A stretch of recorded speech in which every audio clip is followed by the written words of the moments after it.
Bienvenido a El Periodista, canal de noticias y entrevistas sobre derechos humanos, política, cultura y deportes. Hola, soy Mariana Velasco. Les doy la bienvenida al canal de El Periodista. ¿Sabías que el libro Los Derechos Humanos, una herramienta de lucha del Comité Cerezo México, plasma la concepción y uso histórica desarrollada y enriquecida en la práctica concreta por el comité?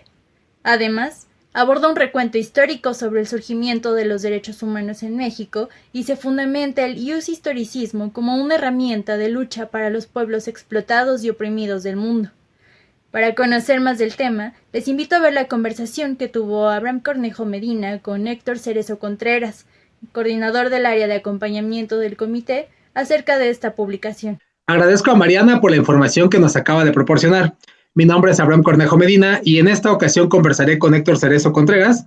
Él es coordinador del área de acompañamiento del Comité Cerezo México y coordinador del libro Los Derechos Humanos, una herramienta de lucha, una publicación del Comité Cerezo México y financiada por la Fundación Rosa Luxemburgo. Héctor, muchas gracias por acompañarnos de nuevo en el programa. No, al contrario, gracias a ti y pues un saludo a toda tu audiencia. Bueno, Héctor, pues para empezar, ¿nos podrías decir qué son los derechos humanos? Bueno, los derechos humanos, digamos, primero hay diferentes concepciones de los derechos humanos. Para el Comité Cerezo México, nosotros hemos definido nuestra definición o la hemos construido a través de una corriente que nosotros hemos llamado una corriente histórica de los derechos humanos.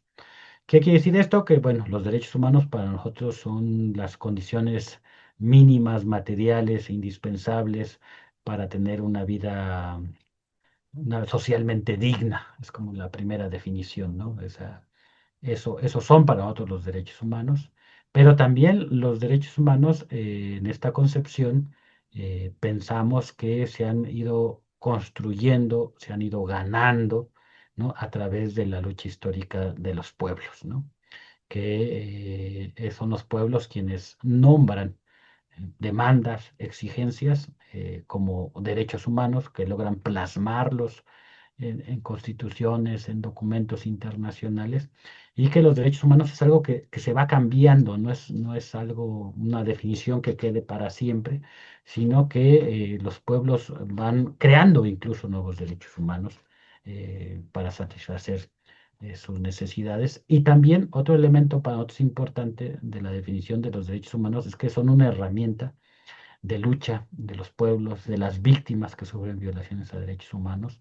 Es algo que les sirve no solamente para denunciar lo que les pasó, sino para tratar de transformar esas condiciones económicas, políticas, sociales, que están permitiendo o que son la causa de las violaciones a derechos humanos.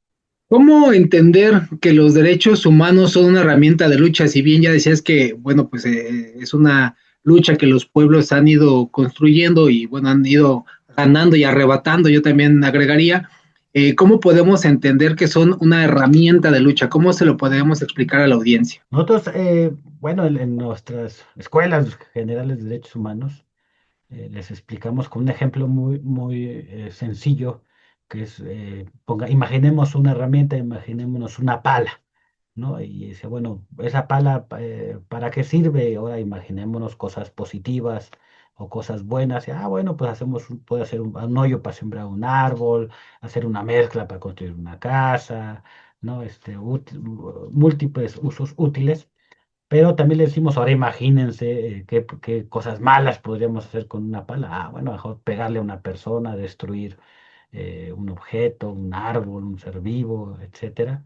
Y tiene que ver que, bueno, es una herramienta que sirve para ciertas cosas, pero que va a estar determinada por quién la utilice, ¿no? Y los derechos humanos e incluso el discurso de los derechos humanos, pues va a ser diferente cuando los pueblos, las organizaciones, las comunidades lo utilizan para defender sus territorios, el agua, los bosques, o la libertad de expresión, la manera de organizarse, ¿no? O cuando los obreros o los trabajadores o las trabajadoras están luchando sus derechos, ¿no? Pensión, alimentación, jubilación, descanso, etcétera, ¿no? Y va a ser diferente cómo lo sientan, lo vivan, porque son condiciones mínimas materiales, ¿no? Y puedan decir es que eso ya está establecido como un derecho humano, incluso reconocido por los mismos estados, los organismos internacionales, queremos que se respeten, que se garanticen o que se amplíen, ¿no? A diferente cuando los mismos estados utilizan el discurso de los derechos humanos para violar derechos humanos, ¿no?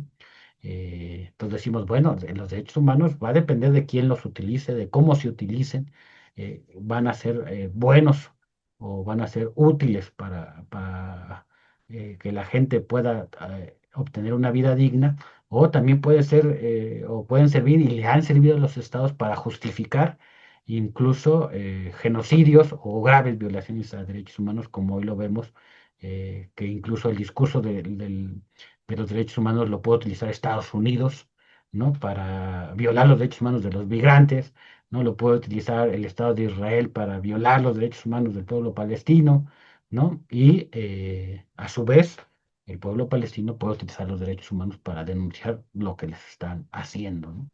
¿Por qué surge la necesidad de contar con un libro acerca de los derechos humanos desde la óptica del Comité Cerezo? Si bien pues ya tienen los talleres en los cuales pues nos enseñan ahí cuál es la concepción y demás. Pues es una necesidad en dos sentidos. Una, sí, había sido una, pues no una exigencia, sino una petición, sobre todo del mundo académico, decir, bueno, eso que ustedes dicen que son los derechos humanos y la corriente, lo que nos explican, ¿de dónde lo sacaron? O sea, ¿qué autor lo dijo antes? ¿O de qué libros?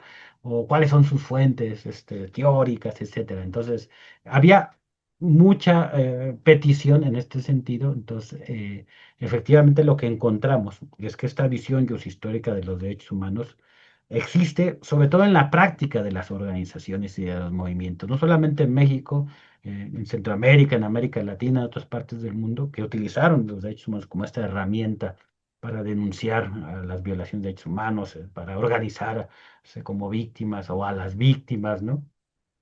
Pero que no tuvieron la oportunidad, la mayoría, de reflexionar sobre cómo utilizaban la herramienta de derechos humanos.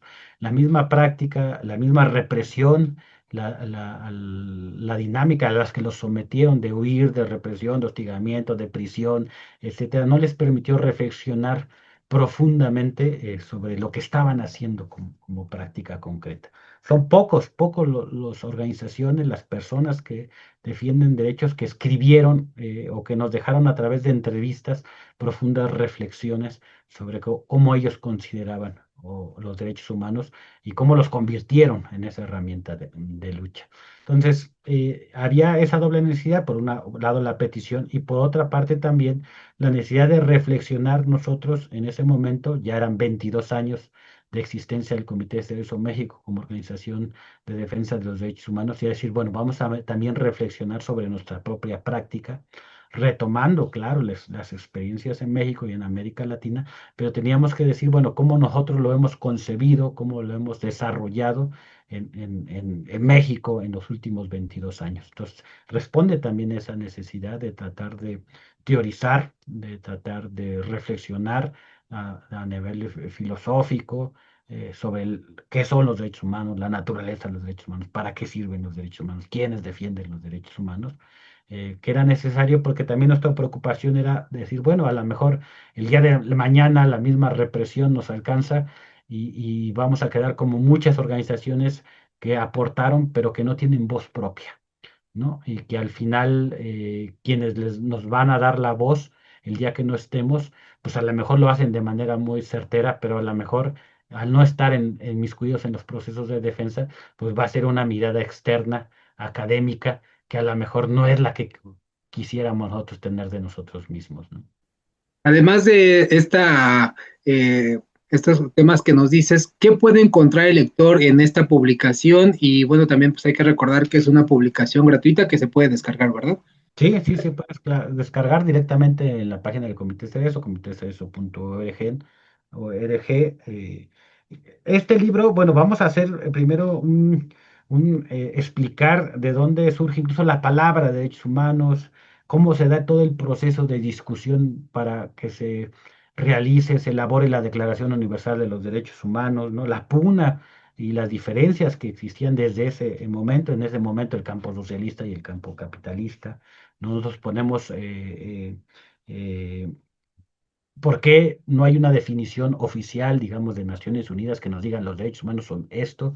Lo que existen son descripciones de los derechos humanos. Explicamos que efectivamente al no poderse poner de acuerdo el socialismo y el capitalismo en qué eran los derechos humanos, pues acordaron describir los derechos humanos.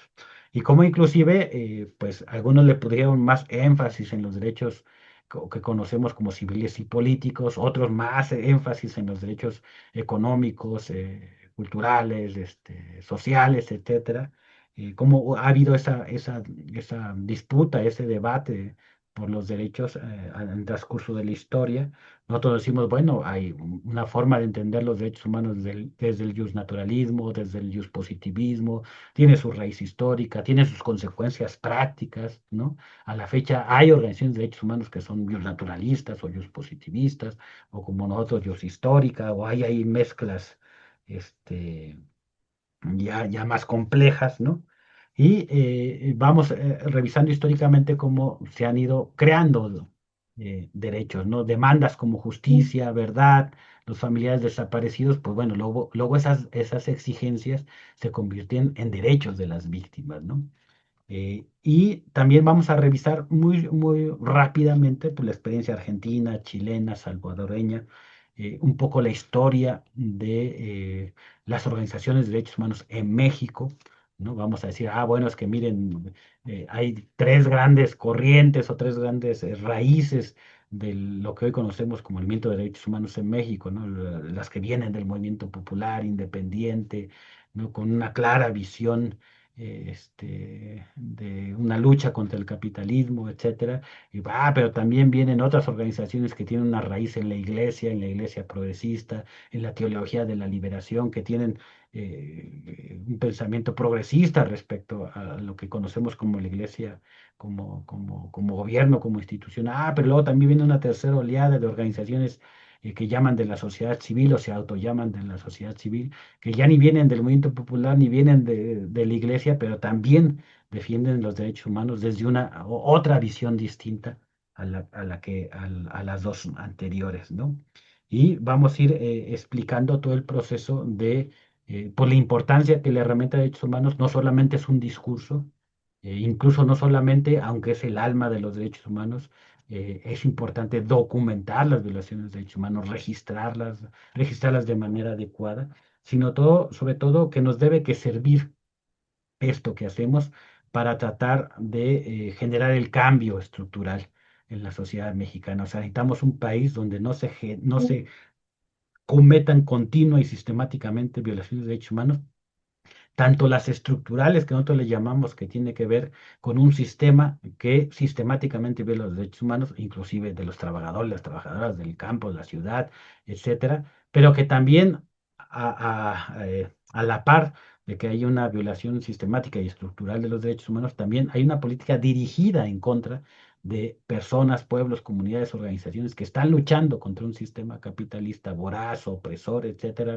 etcétera, y que van a desarrollar en contra de ellos una política de represión, ¿no? En diferentes momentos vamos a decir, bueno, terrorismo de Estado, o lo que se llamó guerra contra el narco, damos una explicación de por qué creemos que sucedió esa política panista y priista y cómo fueron los cambios que se vieron a nivel de políticas de represión, ¿no? Entonces, los derechos humanos dentro del neoliberalismo, nosotros siempre les advertimos en el libro Aguas con la privatización de los derechos humanos, es un pensamiento neoliberal. Pensar que ahora ya el Estado no viola derechos humanos sino los particulares, pues ese neoliberalismo es trasladar responsabilidad del Estado a particulares. Entonces, nos posicionamos respecto a algunos temas actuales, ¿no? De la discusión en materia de derechos humanos. Y bueno, y damos alguna pues, experiencia de lo que ha sido para nosotros estos 22 años de lucha desde la Organización de Derechos Humanos Comité Cerezo México. Hay un aspecto importante dentro del libro que se me hizo, pues que se debería destacar, que hacen referencia a la Carta de Argel o la Declaración Universal de los Derechos de los Pueblos, redactada el 4 de julio de 1976, que en su contenido siempre inicia los artículos de esta carta o de esta declaración con la frase todo pueblo. ¿Nos podrías ahondar más acerca de esta carta que aparte pues está ahí, según lo que leí, está ahí como votada y la ONU no quiso ni tocar el tema ni nada, ¿no? Sí, sí, bueno, es muy importante porque, bueno, esta carta de Argel, que teóricamente está considerada como de la tercera generación de los derechos humanos, ¿no? Los civiles y políticos, los DESCA y luego Carta de Argel, fue, pues, plasmar en ese tiempo los países no alineados, los países que estaban luchando contra el colonialismo, neocolonialismo, por la independencia, por el socialismo, ¿no? Plasmaron en ese documento lo que consideraban derechos ya no desde una visión meramente individual o personal como individuos, sino ellos concibiéndose como pueblos, ¿no? O sea, eran pueblos que ni siquiera se les reconocía como naciones o como sujetos de derechos, y ellos lo que estaban planteando en esta carta es decir, bueno, tenemos el derecho a la autodeterminación, a decidir nuestra política económica, a decidir sobre nuestros recursos naturales, a decidir la forma política, económica, social, cultural, que nos es negada, ¿no? Entonces, es una carta importante que tuvo un fuerte impulso, pero que también no logró que la Organización de las Naciones Unidas, la ONU, lo reconociera de manera oficial. O sea, se quedó en esa lucha de estas son nuestras exigencias, queremos que se reconozcan estas exigencias como derechos humanos universales, inalienables, interdependientes, etcétera, pero ya no se tuvo la fuerza para que quedaran plasmadas como documentos oficiales. Y es algo que está pendiente porque los pueblos siguen luchando por esos mismos derechos, aunque no estén reconocidos de manera oficial. Entonces siempre les decimos que el reconocimiento también es un proceso que va a depender pues de la lucha de los pueblos y de qué tanta fuerza tengan para poder obligar a que se queden plasmados esas exigencias como derechos. El ejemplo son los derechos de las víctimas de desaparición forzada, que pues se tardaron 40 años para que el derecho de la memoria, la verdad, la justicia, la reparación fueran reconocidos en una convención internacional. O sea, 40 años de lucha de las víctimas. Y nosotros creemos que es importante esta carta y es importante seguir impulsando para que algún día puedan ser reconocidos estos derechos colectivos plasmados en la Carta de Argel, que sean reconocidos de manera oficial, formal, internacional. Aparte también hay una sección que es la sección 7 que habla sobre garantías y sanciones, en donde pues también se obliga, ¿no? De alguna manera a los estados a cumplir con esta carta y pues que si no cumplen con estas disposiciones, pues tendrán consecuencias con toda la comunidad internacional, ¿no? Es también como muy de avanzar y yo creo, me imagino que también la ONU por eso no se quiso aventar esa bronca. Pues es que también lo explicamos, es que pues la misma historia de la composición de la ONU surge. ¿Cómo surge la ONU? ¿Quiénes son los países? Hay un Consejo de Seguridad, hay un Consejo de Derechos Humanos, y que la ONU pues no está exenta de esa pugna, de esa pelea entre las grandes potencias, ¿no? Y los países que quieren tener más derecho o quieren tener un papel importante, y que el predominio de la ONU en los últimos años pues no ha sido efectivamente a favor de los pueblos explotados y oprimidos del mundo, ¿no? Hay una hegemonía norteamericana, o cada intento que los países o pueblos quieren luchar por su independencia o reafirmar derechos, como por ejemplo el embargo contra Cuba, ¿no? Pues aunque hay votos a favor del Consejo General, pues al final hay un veto de Estados Unidos, o condenar el genocidio en Palestina, hay un veto por parte de Estados Unidos e Israel, ¿no? Y lo que enseñamos es que esos son los derechos humanos en la práctica. También van a expresar las diferentes luchas entre los países que dominan, ¿no? Que oprimen, que explotan a otros países, y la lucha dentro de los mismos países que también se da entre el propio pueblo y la lucha por sus mejores condiciones de vida. Pasando a otro tema que también abordan en el libro, los derechos humanos no son neutrales ni apolíticos. ¿Podrías profundizar en este punto? Bueno, sí, es que hay un discurso efectivamente que domina. Nos han dicho que los derechos humanos es algo que no es político. ¿Por qué? Porque se relaciona la política como algo negativo, ¿no? Entonces hay que separar de la política los derechos humanos. y que ser de derechos humanos te hace ser una persona neutral. O sea, no estás con nadie, no apoyas a nadie más que a la defensa de los derechos humanos, y esos son parte de, pues, del discurso de los derechos humanos o del mito que se ha construido en torno a los derechos humanos. Esa es una concepción de los derechos humanos, pero no es la única. Nosotros decimos, no, no, los derechos humanos también están inmiscuidos en el mundo político, son una herramienta política, unos para hacer el bien, otros para hacer el mal, y nosotros no somos neutrales, aunque sí somos objetivos, porque acompañamos y estamos del lado de las víctimas de violaciones de derechos humanos. O sea, no podemos ser neutrales, o sea, ante la injusticia, ante el crimen, ante el genocidio, ante el terrorismo, ante las desapariciones, ejecuciones, etcétera. No podemos decir que no estamos ni con el victimario ni con la víctima. Estamos con la víctima, tomamos posición del lado de las víctimas y de su lucha por vida digna, y en ese sentido, pues no podemos ser neutrales, aunque sí les decimos que somos objetivos.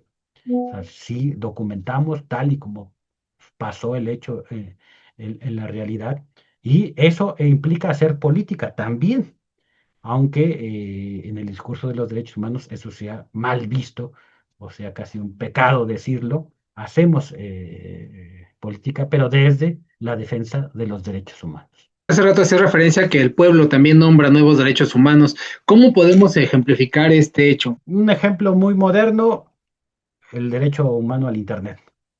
¿No? O sea, pues, no había ni internet, pues ni siquiera se pensaba que eso era un derecho. Una vez que hay internet, decimos, ¿por qué no tenemos todos acceso al internet? Y eso se convierte en una exigencia y también a su vez en un derecho. El otro ejemplo que no se ha logrado es el derecho humano a ser buscado. Por ejemplo, las víctimas de desaparición forzada tienen que ser buscadas, deben que ser buscadas. Esa es una exigencia de los familiares, de las organizaciones, y eso se convierte en algún momento en que debe que haber un derecho humano, un nuevo derecho humano, no solamente el derecho humano a no ser detenido, desaparecido, ser víctima de desaparición forzada, que fue en el 2012, sino el derecho a ser buscado, ¿no? A que toda persona tiene derecho a ser buscada. Entonces, esa demanda, pues, se convierte en un derecho, ahorita no, todavía no reconocido por el Sistema Universal de los Derechos Humanos, pero tarde o temprano la lucha va a lograr que esa exigencia se convierta en un nuevo derecho humano. O el derecho humano al agua, ¿no? El derecho humano al agua, que está estipulado ya en algunos países, inclusive Bolivia fue el primero, que todavía no está reconocido, digamos, universalmente que el agua es un derecho humano,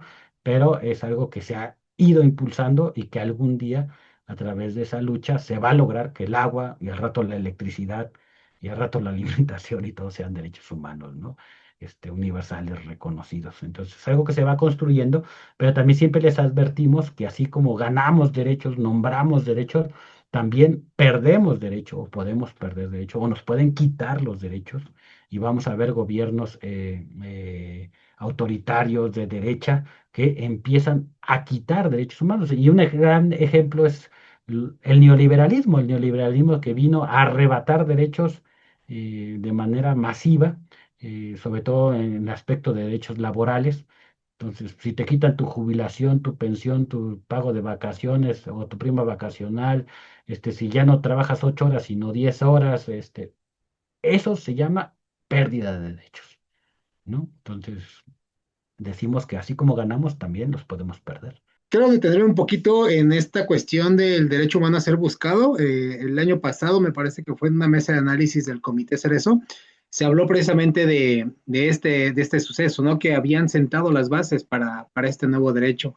¿De qué manera podrías explicar al público, a la audiencia, que el comité ha estado sentando las bases de este nuevo derecho? Digamos que es esta exigencia, o sea, la exigencia de los familiares es que, pues, primero vivos se los llevamos, vivos los queremos. Así, tú te lo llevaste, tú preséntalo. Pero luego pasa el tiempo, vienen otros gobiernos, incluso de otros partidos, que dicen, pues yo no fui.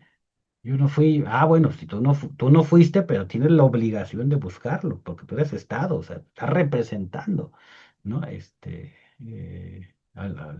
A la sociedad, etcétera. Entonces, viene esa exigencia de buscar. Y esta misma exigencia quedó plasmado en el amparo indirecto, en el caso de la desaparición forzada de Edmundo Reyes Amaya y Gabriel Alberto Cruz Sánchez, desaparecidos en el año 2007, el 25 de mayo en Oaxaca, y se metió ese amparo diciendo no solamente la exigencia de búsqueda, sino plasmando ya que esa búsqueda para las familiares, para una interpretación de los derechos humanos, es un derecho, ¿no? Y debe ser reconocido como un derecho humano. Eh, Afortunadamente, en la sentencia de la Suprema Corte de Justicia de la Nación, en agosto del 2022, en la sentencia a favor de las víctimas, la misma Suprema Corte de Justicia de la Nación adopta ese argumento que viene desde el trabajo jurídico y de derechos humanos, desde las mismas víctimas, y plantea que existe, al menos en México, que ellos consideran como Suprema Corte de Justicia de la Nación, que existe un derecho humano, un nuevo derecho humano, que es el derecho humano a toda persona ser buscada, ¿no? Entonces, eso sienta un precedente porque algún día, nosotros decimos, no sabemos cuándo, vamos a lograr el conjunto de organizaciones y familiares que la ONU, que el Sistema Universal de Derechos Humanos reconozca de manera formal y oficial bajo algún documento, ¿no? Que hay un nuevo derecho humano, que es el derecho humano a ser buscado, o a toda persona a ser buscada, y que uno de los antecedentes, al menos en una legislación nacional, pues es México y es la sentencia de la Suprema Corte en el caso de Edmundo y Gabriel, ¿no? Y nada más para dar una idea, pues es un proceso de un amparo que duró 9 años, se metió en el 2013 y terminó con la sentencia en el 2022, ¿no? Pero todavía falta mucho más para que eso sea reconocido por los organismos internacionales. Porque si vivimos supuestamente en un gobierno transformador, humanista, no este gobierno de la Cuarta Transformación, desde López Obrador y ahora con Claudia Sheinbaum, pues no han dado solución a la desaparición de Edmundo y de Gabriel, y pues también a los miles de desaparecidos que no fueron en su gobierno y que fueron, digamos, pues de la derecha y que pues no quieren hacer justicia o no quieren tocar a esa parte de la derecha y de la centro derecha, el priismo, el panismo. ¿Cómo podemos entender esa situación, Héctor? Pues primero, desgraciadamente, nosotros así lo hemos contemplado, que hay un pacto de impunidad, sobre todo entre la 4T o desde el obradorismo con el ejército mexicano. O sea, a cambio de cierta gobernabilidad, fue pues dejar impune los crímenes, los graves crímenes o las graves violaciones de derechos humanos que cometieron desde 2018 para atrás, ¿no? Así lo vemos. Por eso todo caso que tiene que ver con el ejército no ha avanzado casi nada, ¿no? Una vez eso, el pacto de impunidad, también el pacto de impunidad con pues, sectores. En el caso, por ejemplo, de Edmundo y Gabriel, nosotros decimos, pues, qué necesidad de proteger a los exfuncionarios del gobierno de Ulises Ruiz, de ese grupo político del PRI, ¿no? Asesino, represor del 2006, 2007, bueno, de esos años. O sea, ¿por qué los protegen? ¿Por qué les garantizan la impunidad? ¿Por qué no los detienen habiendo órdenes de aprehensión? ¿Por qué no investigan? ¿Por qué no? Pues la única explicación es que hay un acuerdo entre ese grupo político priista y algunos eh, que gobiernan en Morena, mínimo a través de la Fiscalía General de la República. Entonces decimos, bueno, pacto con los militares, pacto con grupos priistas, eso es lo que está impidiendo que realmente incluso se lleve a cabo lo que dicta la sentencia de buscar a Edmundo Gabriel, encontrarlo, castigar a los responsables, ¿no? Mandar a comparecer a mucha gente que participó. Solamente así podemos explicar por qué no hay ni verdad ni hay justicia en el caso de Edmundo y de Gabriel. Y a nivel general, pues claro, hay una idea que tiene el gobierno de la 4T, primero, de negar las desapariciones forzadas. Él dice, sí, del 2018 para atrás, hubo desapariciones forzadas, ¿no? Del 2018 para acá no hay desapariciones forzadas, porque en su idea, y eso también tiene que ver un poco con ignorancia, ¿no? En su idea, ignorancia del Sistema Universal de los Derechos Humanos, ellos dicen, es que desde el Estado no desaparecemos, entonces no hay desapariciones forzadas. Y quienes desaparecen de manera forzada son los particulares, el crimen organizado, ¿no? Entonces, cuando sabemos, y así está establecido, y ahí México ha reconocido esas definiciones, que cuando hablamos de desaparición forzada es que el Estado directamente comete las desapariciones o a través de particulares o a través de la aquiescencia comete las desapariciones forzadas. Un ejemplo en el pasado fue García Luna. Si García Luna, como el jefe de la policía de México, estaba en contubernio con grupos del crimen organizado y toleró, mandató que se cometieran desapariciones, pues esas desapariciones que cometió el crimen organizado que estaba coludido con él son desapariciones forzadas. Lo mismo pasa ahorita con el secretario de Seguridad Pública de Tabasco, ¿no? Todas las desapariciones que se cometieron en Tabasco, ¿no? Que tienen que ver con el crimen organizado en relación con él, porque los autorizó, los mandató, los protegió, etcétera, son desapariciones forzadas. Entonces, en definición, pues sí, existen las desapariciones forzadas en México, cosa que no se reconoce. Y dos, hay una idea equivocada, ¿no? De que la exigencia de los familiares de presentación con vida o de justicia o de verdad es un golpeteo político en contra de la 4T, ¿no? Y no negamos que a lo mejor hay gente que sí lo utilice, pero la generalidad es una exigencia genuina que no viene desde ahorita, que se nos viene arrastrando y que al no atender, uno, el problema, lo que está causando las desapariciones forzadas en el país y no atender los aspectos de búsqueda e investigación, pues es esa bola de nieve que se le está viniendo al gobierno, que no la puede parar, que no la va a parar y que le está generando un costo político. Nosotros decimos pues que era completamente innecesario. Sin embargo, pues al no haber cambio de las políticas de seguridad nacional, de seguridad pública, desgraciadamente, pues esa es la causa o el origen o la fuente de las desapariciones forzadas de ayer y de las de hoy.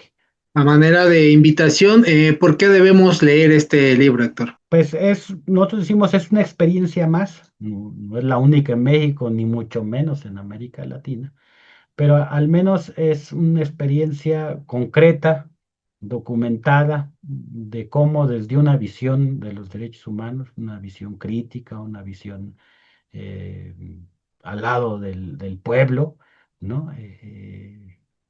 Se puede luchar desde esta visión, desde esta herramienta. O sea, nosotros decimos, esa es nuestra experiencia, ¿no? Va a haber muchas, ojalá que también es una forma de que otras organizaciones, otras personas se animen a plasmar sus propias experiencias, que al final de cuentas, pues va a nutrir a la gente que ya está luchando, que se está incorporando a procesos de lucha en sus comunidades o en sus organizaciones. Y leerlo, pues a lo mejor nuestro anhelo es que dé algunas luces, algunas pistas, algunas claves para entender el uso de esta herramienta y también entender sus límites. Nosotros decimos, hay que ser conscientes de sus alcances, pero también conscientes de sus límites. Si los derechos humanos no están articulados con la movilización social, con la denuncia pública, con la articulación entre diferentes organizaciones y movimientos, por sí sola tampoco es la herramienta que va a cambiar a este país. Finalmente, algo más que desees agregar y que se me ha olvidado preguntarte. Invitarlos también, esta lectura tiene un epílogo muy interesante que se llama Hablo desde mi privilegio, y una compañera, Melanie Salgado, lo escribe, y es un análisis que les ha gustado sobre todo a la gente joven, porque en el discurso nos han metido en la cabeza de que si yo tengo trabajo y mi compañero de al lado no tiene trabajo, entonces yo soy privilegiado, entonces todo lo que diga va a ser desde mi privilegio y eso le va a restar incluso legitimidad a lo que diga porque yo tengo trabajo y el otro no tiene trabajo, ¿no? Entonces, la diferencia entre privilegio y derechos humanos, entre ser privilegiado y tener un derecho, es algo que explora, que explica muy bien la compañera y que nos va a servir un poco para desarmar este discurso liberal de los derechos humanos de ahora de que no podemos decir nada porque lo hacemos desde nuestro privilegio, ¿no? Entre comillas. Bueno, pues muchísimas gracias, Héctor, por participar de nuevo aquí en el programa. No, pues al contrario, muchas gracias a ti. Bueno, pues muchas gracias también a quienes siguieron esta entrevista. Les invito a comentar la publicación y sobre todo darle me gusta a este video para que esta información llegue a más personas y estemos enterados de las violaciones a los derechos humanos que existen en el país. Finalmente, los invito a ver los proyectos informativos como el de Miradas Críticas, los martes a las 9 de la noche por Radio Común, los jueves a las 9 de la noche el programa de Ahí Son por Violeta Radio y el Machete Televisión los jueves a las 8 de la noche por el canal de YouTube del Partido Comunista de México. Hasta la próxima. Gracias por ver este vídeo. Regálame un like, suscríbete y no te pierdas más entrevistas y noticias.